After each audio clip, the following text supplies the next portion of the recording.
आंग्ल मैसूर युद्ध के बारे में बात किए थे। टीपू सुल्तान और उसके पिता हैदर अली के साथ अंग्रेजों का युद्ध हुआ था। 4 युद्ध हुआ था, प्रथम, द्वितीय, तृतीय और चतुर्थ आंग्ल मैसूर युद्ध। तो आज हम लोग हैदर अली के बारे में और टीपू सुल्तान के बारे में थोड़ा डिटेल से बात करेंगे, ताकि इससे अगर कोई क्वेश्चन आए तो बन जाए। हैदर अली 1755 ईस्वी में कहाँ का फौजदार बना? दिंडीगुल किला का। दिंडीगुल में एक किला है, उस किला का फौजदार कौन बना? हैदर अली। कब?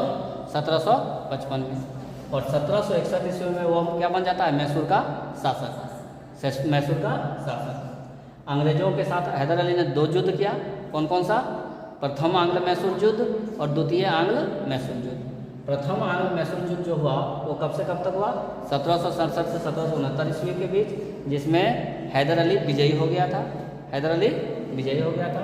और जो द्वितीय आंग्ल मैसूर युद्ध हुआ वो था 1780 से 1784 के बीच। लेकिन 1781 में जो पोर्टनोवा का युद्ध हुआ था, कौन सा युद्ध? पोर्टनोवा का युद्ध। 1781 युद्ध था 1781 में। ये जो पोर्टनोवा का युद्ध हुआ था 1781 में शुरू, इस युद्ध में क्या हुआ था? आयरकुट ने हैदर अली को पराजित कर दिया था। आयरकुट ने हैदर अली को पराजित कर दिया था। और 1782 ईस्वी में क्या होता है? हैदर अली की मृत्यु हो जाती है। हैदर अली की मृत्यु हो जाती है। तो इस युद्ध के बाद क्या होता है? टीपू सुल्तान अपने पिता के स्थान पर मैसूर का क्या बन जाता है? हेड। मैसूर का हेड बन जाता है और वह आकर के युद्ध में भाग लेता है। तो जो दूसरा युद्ध हुआ आंग्ल मैसूर युद्ध, उसमें टीपू सुल्तान अपने पिता की मृत्यु के बाद अपना कमान संभाल लेता है सेना का। और जो तीसरा युद्ध होता है कौन सा? आंग्ल मैसूर युद्ध का। और जो चौथा युद्ध होता है उसमें कंप्लीट रूप से टीपू सुल्तान ही रहता है। ठीक है, तो टीपू सुल्तान के बारे में बात करेंगे। टीपू सुल्तान किसका पुत्र था? हैदर अली का। टीपू सुल्तान जो था एक बहुत ही पढ़ा लिखा और योग्य शासक था। टीपू सुल्तान पढ़ा लिखा और योग्य शासक था। उसको अरबी, फारसी, उर्दू, कन्नड़, इतने सारा भाषा आता था। अरबी, फारसी, उर्दू, कन्नड़। उसकी जो राजधानी थी उसका नाम था श्रीरंगपट्टनम। श्रीरंगपट्टनम किसकी राजधानी?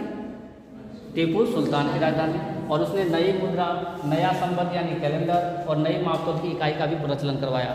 टीपू सुल्तान ने नई मुद्रा, नया संवत यानी कैलेंडर, नई मापतोल की इकाई का प्रचलन करवाया।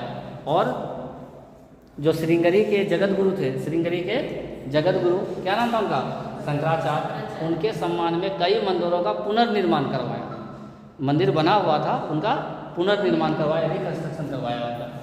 श्रृंगेरी के जो मंदिर था उसमें एक देवी शारदा की मूर्ति लगाया गया और उसके लिए धन दिया था किसने?